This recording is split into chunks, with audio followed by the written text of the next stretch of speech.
And welcome back again. Let's see who's here today. Oh, Elia's here. Oh god. What's wrong with you, Peter? Peter Wagner approaches the bar. His usual swagger is muted. He looks a little forlorn. Would you like a drink to turn that frown upside down? It's been a wild few days, mate. Sometimes I feel like nothing can shock me anymore. It's nice to be proven wrong. Keeps you on your toes. Oh, do you have something to do with the murder? You want to talk about it? Drink about it, maybe? Hey, at least you're off the hook for your debt now. We no longer have an official relationship. What? Why? What do you mean? What? Pretty boy didn't tell you. Carla's out of the picture, Squirt. Packed up and left. Probably on a beach sipping cocktails out of some poor sod's skull by now. What? Why did she leave? Fuck if I know. Some deal gone south, they say. Probably cut her losses. Point is, she's gone. So, am I really off the hook? Peter looks up slowly, a half smile playing on his lips. He lets out a humorless chuckle, but the tension dissipates as he sighs. It was fun to come here and give you a scare, but nothing's personal, right? You didn't take offense. No? It was just a job. Glad you got some perspective. People can get real sensitive when you threaten their kneecaps. Anyway, I might still stick around this place, unless you have any objections. But even if you did, I still need some place for booze. And damn it, I got attached to some of the ugly mugs I see around this place. Maybe my ugly mug fits in. Who? Sure. It does, Peter. So what sort of drinks do you like now? Same as last time, of course. Okay.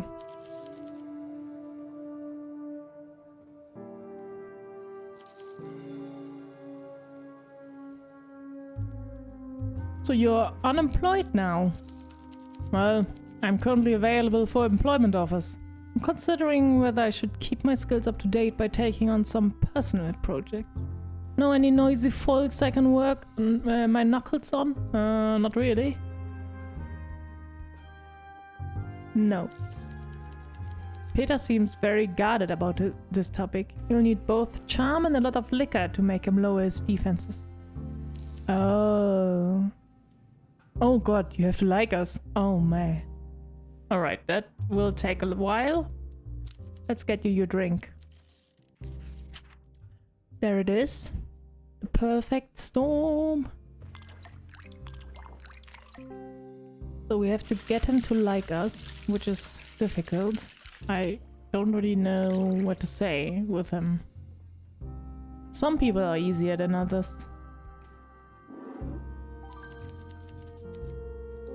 Let's see. You like it here, don't you? Nah, hate the place. Hate a lot of you. Especially you. You are the worst. Peter, be serious. Damn it, Squid. Ain't enough that I come by here and tolerate you lot and all your soft talk. I'm not the sentimental type. I barely like myself, and I'm the smartest, best-looking fella I ever met. What do you want from me? A written admission that I like this place? Why, by God. Can't compliment yourself more, can ya?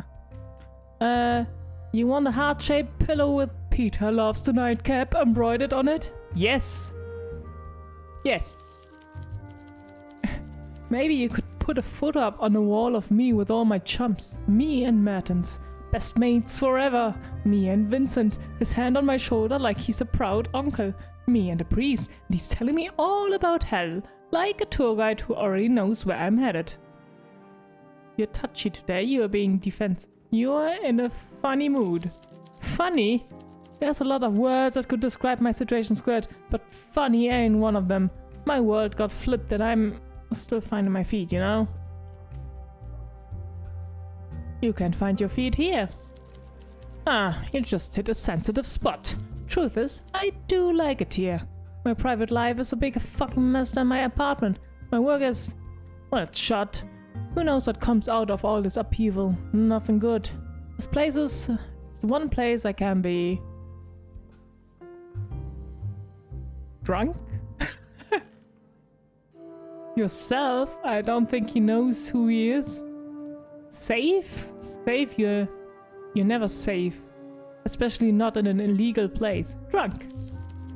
It's the one place that makes sense right now. The world I live in, the world you don't know, it's chaos right now. More than usual. There's only so many heads I can bash in a night before I feel the need for this. I need a place like this. You have a friend here. You mean... ah, you don't want friends like me. I'm trouble skirt. We'll see. I should go drink for drink with one of the regulars. There's a few whose company I don't mind, and one or two might be able to keep up. What do you reckon, bartender? You see this lot drink every night. Who's made of stern stuff? Who can hold the drink? Wait. I don't actually know. Let me see. Björn?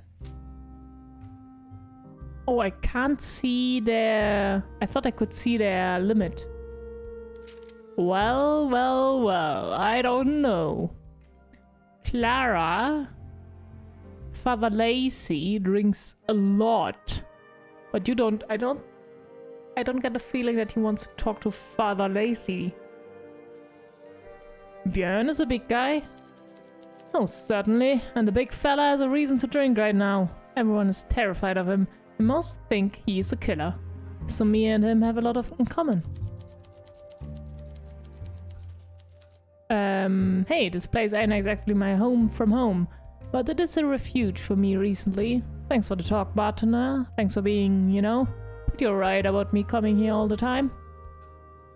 You're always welcome. Do you enjoy your work, Peter? Sure, love it. Every day is happier and cheerier than the last. I can tell you're bothered by something. I'm used to bashing folk, but there needs to be some order, some stability, even just to give my days some damn variety. Variety? Yeah, my jobs always involved bashing folks, but almost as much of it was threatening to bash folk. Or sitting around tailing folk, collecting money for business we knew were reliable, getting kickbacks, picking up the boss's dry cleaning, you know, mundane stuff. What changed? Peter hesitates, biting his lip. For a moment you think he's about to open up to you about something, but then he seems to reconsider. Well, I lost my fucking job, didn't I? It will be all sitting around all the time now. So you'd better make sure you're still on my good side once my fist starts itching for a good bashing. Sure. Do you know something about the double homicide? Beaten to death. Everything okay? Never mind, it's nothing. It's a messy, time-consuming way to kill. Up close and personal. This wasn't a knockdown, drag-out fight. I'd say your murderer did it for the love of the game. I see. I gotta beat it. Time to stop drinking in a bar and go home to drink in a bed instead. See you soon. Well, that didn't get any information. Let's listen into this conversation. Ilya sits with her nose stuffed in a book. You notice Vincent walk past, intrigued. Stood a book from upstairs. Huh? No, it's mine. Why? Mine, why? Just wondering. It's a Tsaran classic, you know. I recognize the cover. Your accent, where are you from? I'm from Musaika, but my father's Otolian accent shaped my own. Yes, this is translated. I'm struggling through it. I've heard good things about it, but in my language it seems bumpy. Huh, Vidok. Yes, he writes like a poet. I don't know how well this flowery prose would translate. I might have a native version upstairs if you want one. I don't know if my Tsaran is good enough for that yet, but I give it a try. Tomorrow I come back. Wait, your Tsaran? Aren't you the one behind the machine? How can your Tsaran be not be good? Are you interested in Southern literature or is it just this book? I'm interested in Southern culture. Obsessed. My mother would say. I moved here with that in mind. It seemed a sleepy sort of place before the excitement of the early Reformation period. Then there was the establishment of the National Libraries and Museum Cultural Project at the turn of the century. Ah yes, and that led to the Age of Prosperity, but that brought new problems of its own. On its own. Perhaps, but change is a part of culture. As long as books and history preserve the past, vibrant culture is the sign of a hopeful future. I don't know if I agree. So much has been lost. So many people coming into the country and all these foreign imports. You might be enjoying a classic Southern book, but I doubt many others are. I would say culture changes. Your country's local dish has tomatoes in it. Tomatoes aren't... or tomatoes? Either way. They aren't local to Callisto, they're imported. That tradition can only be a few hundred years old, but it was created, right? Vincent starts to speak, then pauses, and thinks more deeply. Ilya has wrong-footed him. He doesn't look angry. Oh? You've given me something to think on, young lady. I go get you that book, then we can continue this engaging discussion. Oh, are you changing, Vincent? Okay, let's see who's behind this thing now. I can't? I can't look? Okay. I thought we could speak to it. But no. Alright. Lucas. Evening. Evening, Lucas. What could I serve Björn to cheer him up? He could probably use something with a little kick to it to get him out of his rut. Ginger, perhaps. Your copper bullet has that, right? Sure. And you're the coffee man. Okay, we have your favorite, but first, we have to see if I have to somehow leave his bad mood on. You and Björn are sticking together. Yes. Good for you. Thank you. I appreciate your faith in my judgment. Not everyone has been so supportive. Indeed, family and even some former friends have suggested I'd cut ties with Björn, like he was some old jacket I can simply cast aside. I wonder what you think of relationships. You are a skilled conversationalist, but you share little of your own life, your own values and beliefs, and your situation. Do you have a special someone? Nope. I don't want someone. I don't want a someone ever. I have a different someone every night now. Wait. Okay, I don't want someone right now. Well, things change, but it is better to be with no one than with the wrong someone. Regardless of your current romantic status, I wonder what you feel is important in a relationship.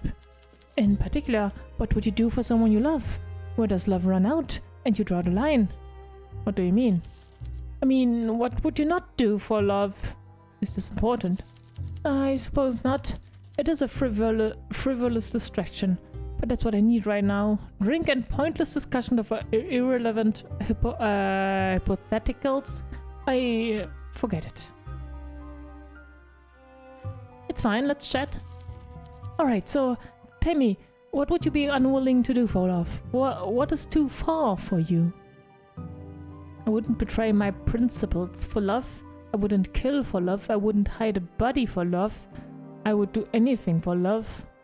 I wouldn't betray my principles for love. How noble. I wonder if I agree. Björn encourages me to stick to my principles. I hope I do the same for him. Well, thank you for the welcome distraction. I appreciate being indulged like this. You are a distracting conversationalist. Ah, that word. And a good friend. Alright, let's get your favorite to get you in a good mood. Num num num.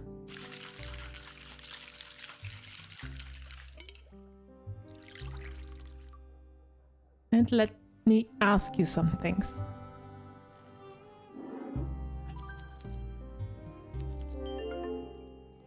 Alright.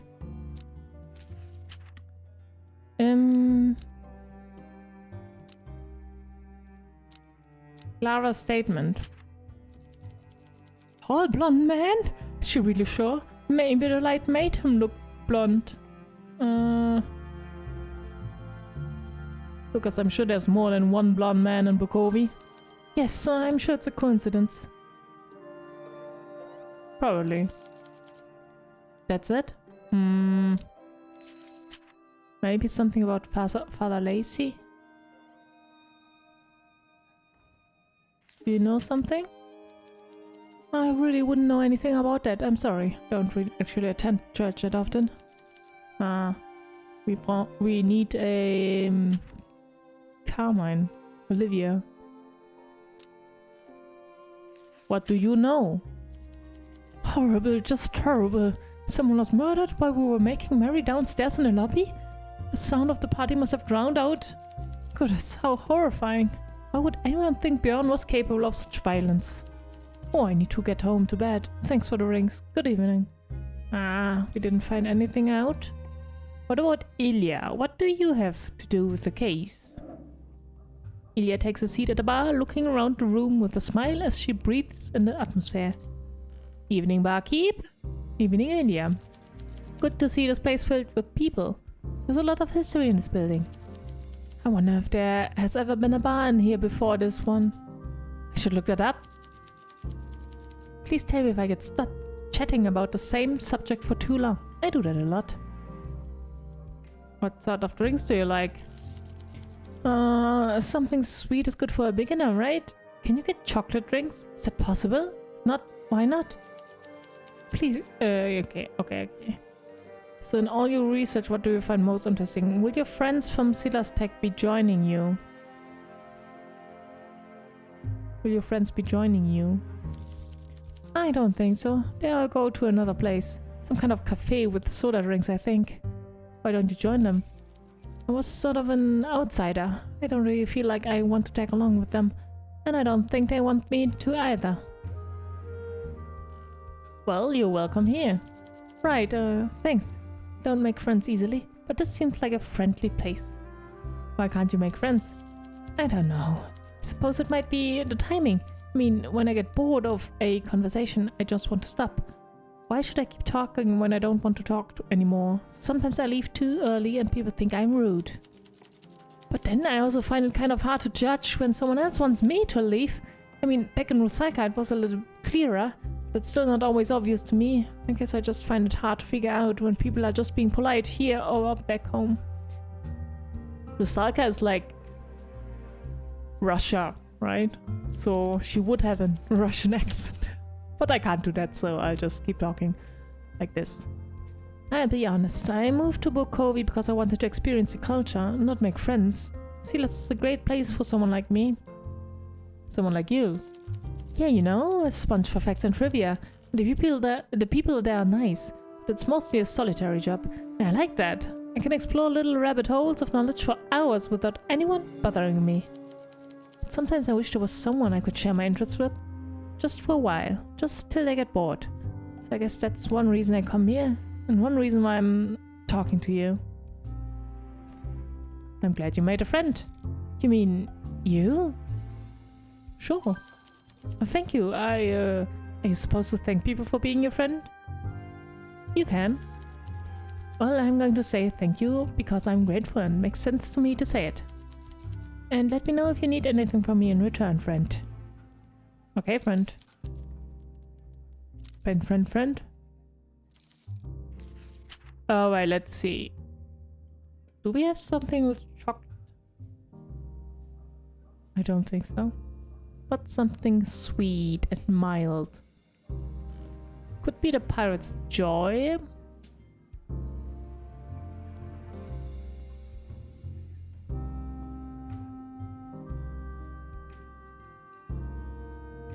I think the one night stand is too much. So I'll try this one.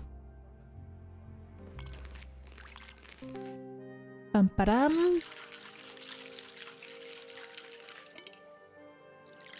There you go.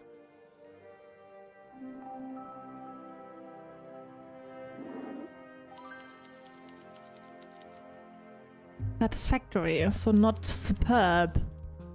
Huh. So, in all your research, what do you find most interesting? Well, I often go down a rabbit hole on one particular subject or another, but in general, it's Tsaran history that fascinates me the most. Challenge for me is remembering the bigger picture. When you start digging into Tsaran history and culture, you can really lose track of time. I've always been like this. My parents worried I was always off in a world of my own, diving into books, researching some esoterica for days. My Rusalkan grandmother owned a library though, so I had plenty of source material. Baba always encouraged my curiosity. She brought me new books every day, but my parents thought I was peculiar. So at least they were honest with me about it. I prefer when people are forthright with me. But I now realize not everyone likes that. For example, I don't know if you want me to say something about your apron. What about my apron? It's unacceptably stained for you to be serving people. Some of the red wine stains are more than a week old. You can tell by the patina. It's a very clear 8-day patina. Or more. Huh. Anyway, I'm trying my best to be a bit more social. Hence, here. Could stay home reading all day, but even I know there's more to life than books. There is. Okay, do you know anything about the double homicide? Yes, that matches with what was published in the newspaper, although not all of them reported the time of death. All of them? Just how many do you read? Oh, only my favorites. I usually read the Herald, the Chronicle, the Volkszeitung, and the Bukovskaya Gazeta. Why is there suddenly a German word in between? Volkszeitung. It's like the people's newspaper. Very thorough. Please tell me... Oh, she has nothing more to say? What? Come on. Do you know anything about Father Lacey? No.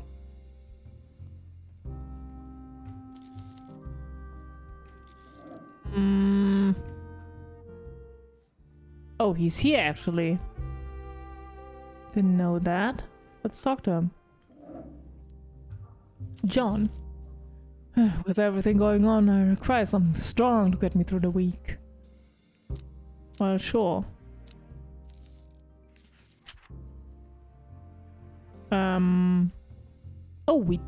Oh yeah, right. This is your favorite. But I can't give you your favorite. Sorry. Let's see. I could give you everything.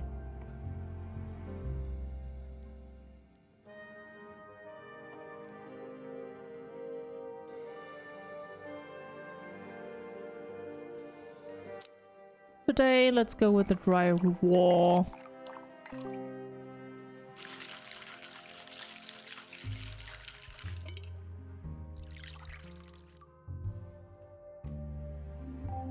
It matches.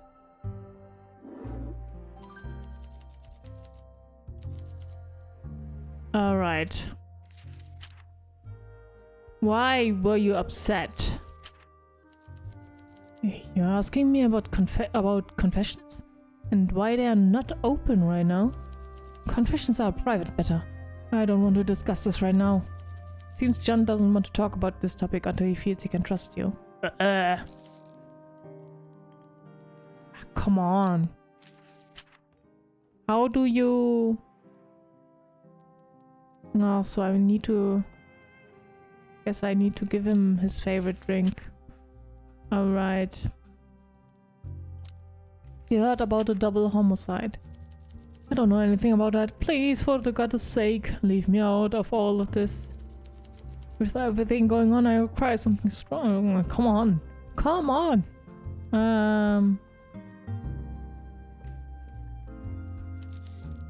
Maybe we can make him like us with something here.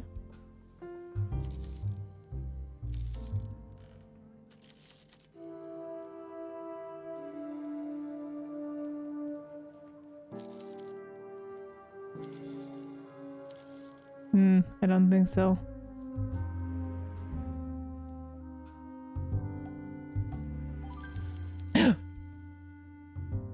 Oh, yes. Perfect. Alright, confessions. This city is steeped in sin. I doubt the goddess herself could burn it away. Sometimes I wonder if the reality is some elaborate joke I am too obtuse to appreciate. Or perhaps I'm the punchline. I digress. Confessions are a sacred affair. I have sworn an oath of secrecy. Whatever a person confesses, it stays between me and them. Oh, someone confessed their murder? But I'm taught to seek the greater good. Perhaps breaking my vows is justified when it serves a higher purpose, like condemning a monster. A monster? No music anymore. It happened last week. I was in a confession box one evening when a man stepped in. I heard a voice then, not of a man, but of a beast. With an air so matter-of-fact it made my blood run cold, he spoke about a murder he was about to commit. An innocent man would die at his hands. But not only did he ask for forgiveness, he asked whether goddess considers that a greater sin than if it were a guilty man, or if it's all the same to her. Confessions are about atonement for sins of the past. You cannot ask for permission to commit future sins. That's not in the rules, that's cheating. Of course I did not say this to him. What was I going to do? Become a hero for the first time in my life while in the presence of a murderer? He ignored my feeble attempts to make him reconsider and asked me how safe I really felt under the goddess' protection. I've never been so afraid in my life. That wasn't even the worst part. What was? The infernal whistling. Oh! When he finally walked away and left me shaking with fear in a confession box, he whistled an old tune, as casually as if he was strolling through the park or buying cheese and biscuits. Who whistles after confessing to murder? What a monster. Since that day, I can no longer bear the burden of Bukovi's sinners. I'm not just afraid, I also resent the petty concerns of my flock. I know now how that sounds, but I am but a man. A small one. I just want to drink wine and lie down. We all have our limits. And he's going to leave. But we found something out. Is that... But what kind of tune was it? An old tune? If it's a Tsaran tune, then Björn won't know it.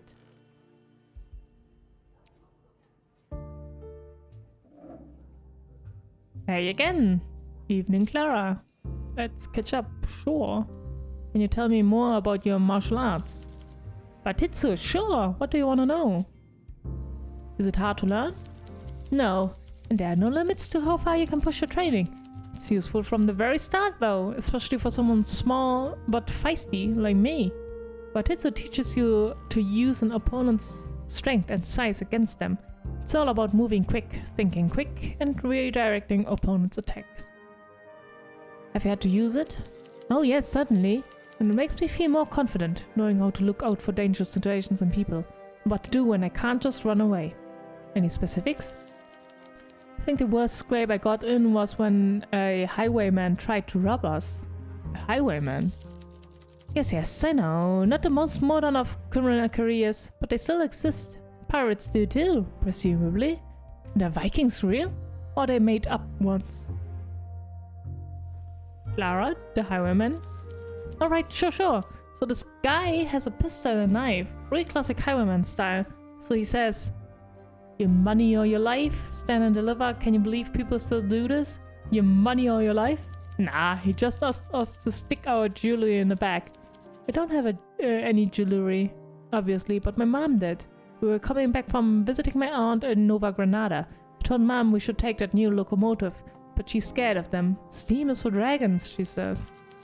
Well, it turns out the Northern Road is a lot more dangerous than a train. What did you do?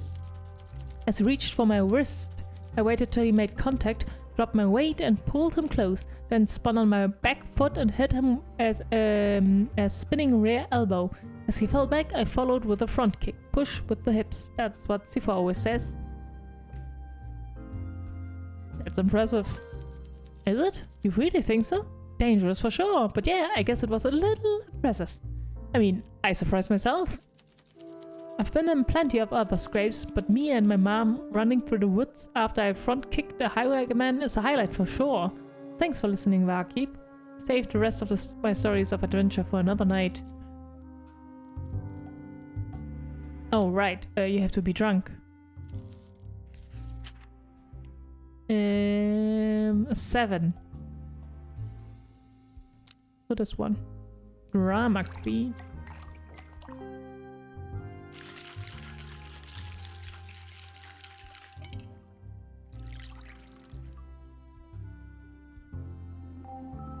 There you go.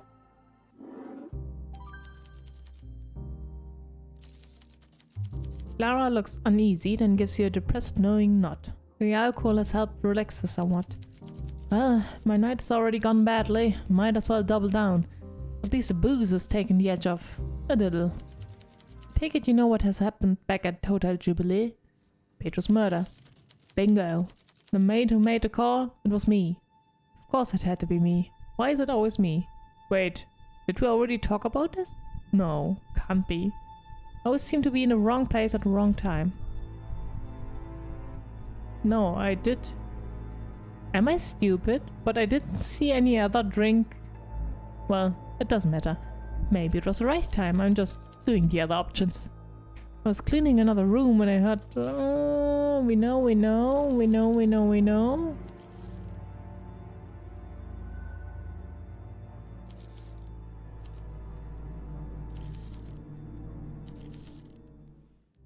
I thought when I clicked serve and all the drinks were lined up, I only saw her favorite marked, so I thought there was nothing else, but we did it already.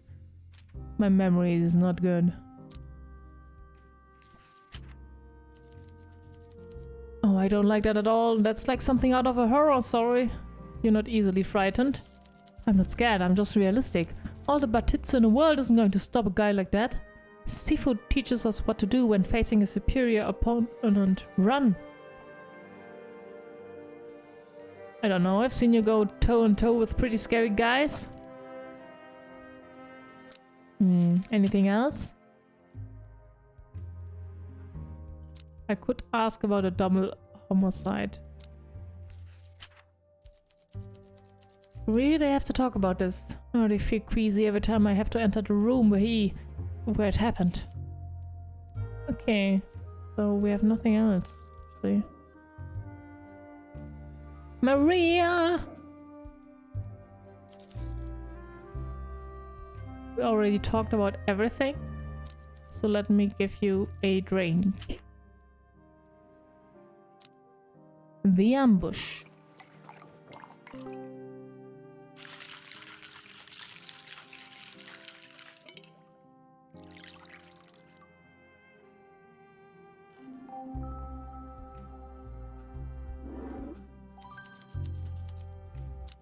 Okay, let me ask some questions. Clara's statement? No wonder she seems out of it lately. If that monster had seen her, she'd be gone too. You need to help catch him before the killer learns she was a witness. You have my word. Good.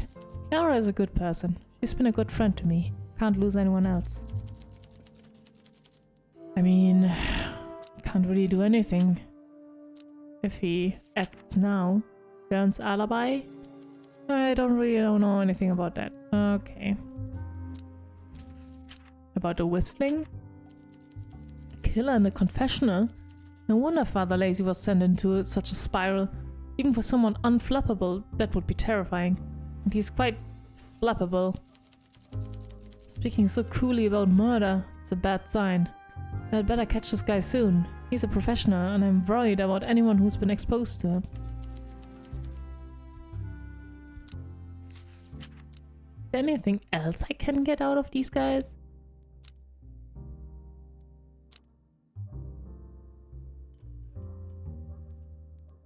Put your ass down. Maybe Vincent knows something about the tune? Still convinced Björn is the culprit. You seem a little less jovial today. Can you blame me? The country is in flames and look around you. This spa has done nothing to improve the civility in the city. We are offering people respite. At best, I'd hoped the nightcap would unite the people in some way. Perhaps it could offer a shared space to shift the cultural zeitgeist towards tolerance and understanding by welcoming people of all creeds and cultures. It's a failed experiment, partner. At least we tried, but we must admit, we failed. How so? These recent heinous murders, the news of the war, not to mention the debacles at the theaters and the opera, and all the while the immigration numbers rise as Zara loses its identity. You're too quick to cast blame. Am I? I'm not so sure. The nightcap was to be bulwark against our cultural decline, but I look around here and who do I see that elevates the civility of our community? Who? Father Lacey? I've never seen anyone complain so much about complaining. If confessions are so unbearable to him, he should find a new profession. His moping sucks the life out of any merriment even here. Peter Wagner? Another thug and hooligan? I would ban him from this place if I wasn't afraid someone worse might follow. And then we have the weasel, Detective Mertens. Weasel? Untrustworthy, a rodent. He's my friend, sort of. He has a capacity for capriciousness that we should all be wary of. None more so than you. He's an ambitious man and he's stepped on people like you before. Don't I know it? You should be on your guard around him. I know I am exceptionally gloomy today, Bartender. I fear I should warn you to take no heed of my pessimism. But an even worse fear has hold of me, and I can't seem to shake it. What's that, Vincent? I fear that my mood is justified by the world we live in now. That I am not a pessimist today, but a realist. Blast! What are we to do, barkeep? When times are hard, we shouldn't look for scapegoats. The threat of war shouldn't make us turn on each other. We need to be more hopeful for the future. The threat of war shouldn't make us turn on each other. Yes, well, that is easy to say. Perhaps there's some truth in it. I will keep myself busy to hope that my dark thoughts are not simply a reflection of a darkening world. My appetite for conversation has waned lately, but I trust you will rekindle the flames of the diverting discussion. Let me give you a drink. Your favorite. Another dry war. Let's see if you know the old tune.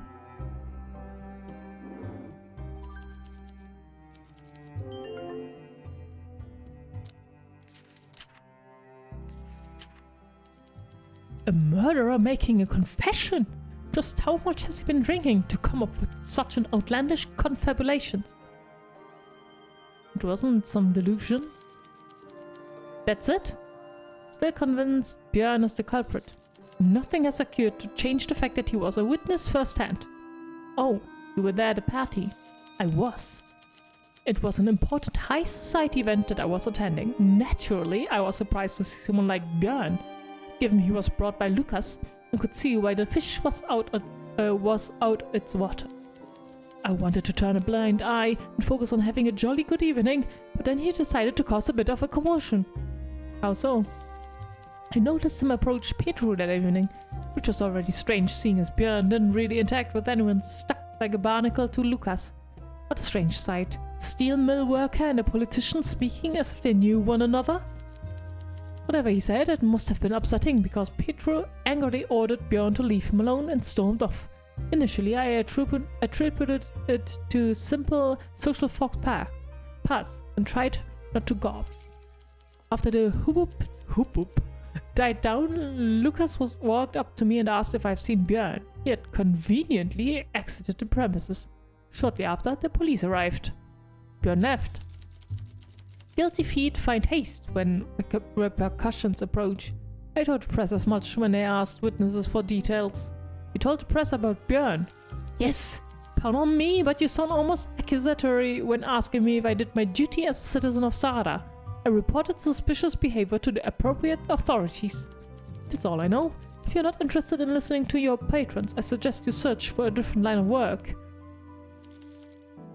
My god, he's sensitive. Can we ask them who wrote this? Maria wouldn't know. Clara also.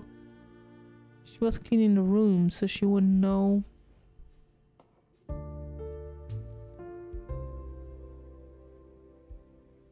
Hello. Hey. I found something out. A killer in a confessional? That's unusual to say the least. They didn't consider the priest a threat. They confessed murder and simply walked away, whistling. The bad feeling about this. You're dealing with a cold-blooded killer. So except it's not Björn. Not quite. You need to prove somehow that this man in the confessional was indeed Petrus' killer. Then you'll need to prove that it wasn't Björn. Father Lacey might be able to help us with that part. I'll work on it. So a suspect had a fight with Petrus shortly after his death. And to make matters worse, Björn decides to vanish shortly before the crime occurred. Looks bad. Also sounds bad. I have an idea where Björn might have slipped off to. Time to consult our witness Clara about what she saw that night. Oh? Really?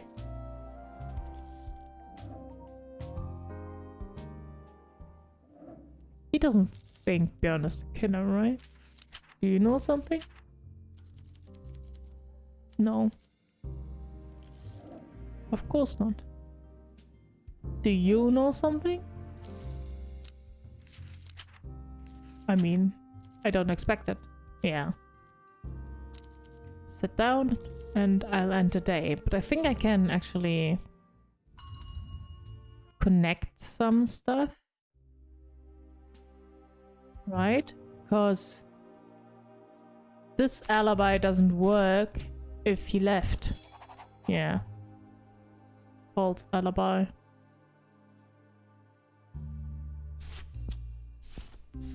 Lucas, don't lie.